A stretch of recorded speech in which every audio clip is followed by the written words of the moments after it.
Techland, the Dying Light studio, has had to clarify how long it's going to take to beat Dying Light 2. Right.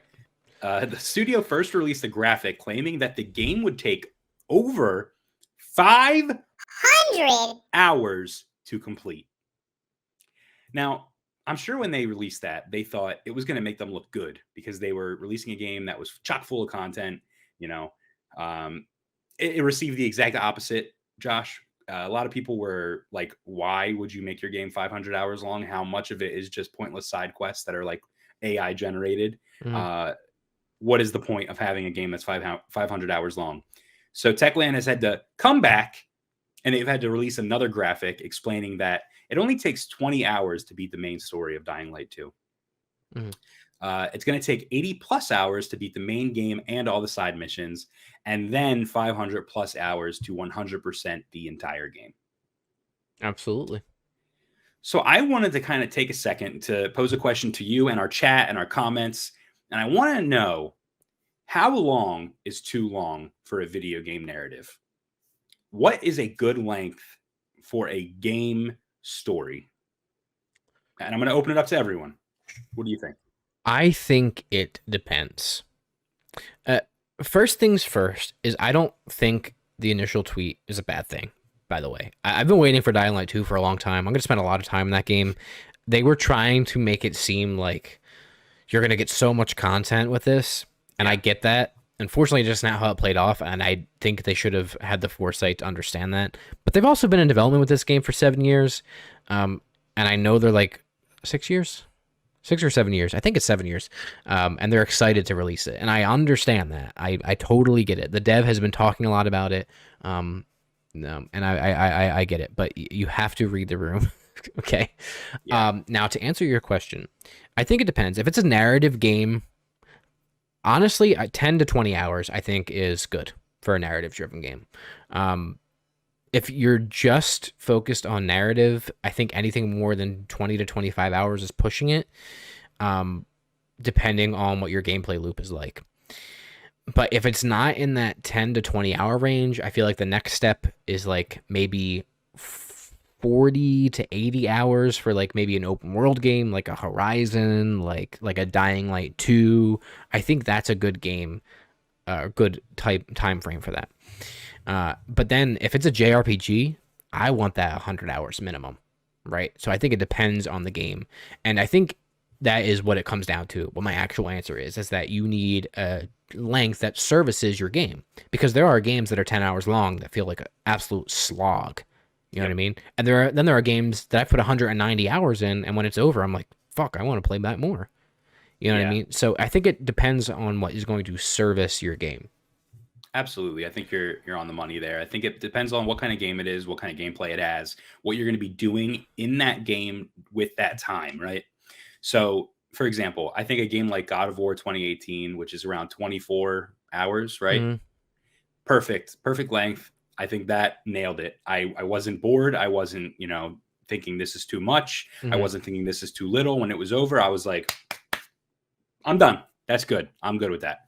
Now, when I play an indie game, like a side-scrolling indie game, and they want to throw a 10-hour plus experience at me, hold on, pump the brakes. I only need 8 hours. Yeah. So there have been times where I've been playing a game and I'm like, this is way too long. I want to clip what you just said and tweet it at Techland. Okay, we'll do that. Hold on, pump the brakes. I only need 8 hours. I like that. Okay, we'll do that. But yeah, I think and like you said, a JRPG, give me 100 plus. I don't care. Yeah. As long as the narrative is good and the gameplay is fun, because there's got to be a gameplay loop, right? That gets you in there, right? Sure. Right. So I do think it matters, and I think that's a great point. Bmar in the chat says, depends on what my time is spent doing and how well written things like side quests are. For example, Ghost of Tsushima, I didn't mind doing all the side stuff because it was well written and directly impacted the gameplay with tangible benefits for the player. Great example. What do you think, Josh? Was Ghost of Tsushima long enough? I actually felt like Ghost of Tsushima was too short. Really? For me. And you did everything, right? You platinumed it? I platinumed it. I did do everything. but that might just be the fact that I don't think that game's main narrative is that excellent. I'm not saying it's bad. Don't get me wrong.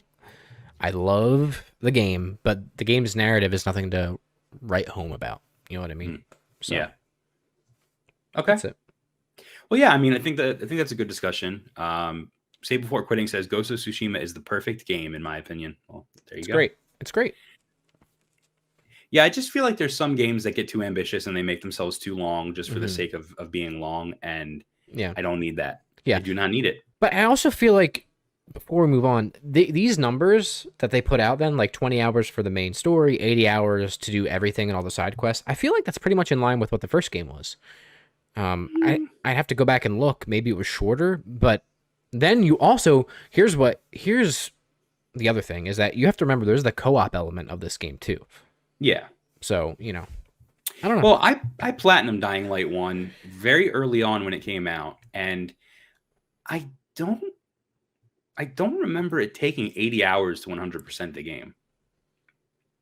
But I Maybe could more be like wrong. 60, but I feel like 20 hours for the main story, and then I would love to go back and play the original Dying Light, but it doesn't run at 60 FPS, so I'm not going to. Yeah, I don't know if it'll hold up.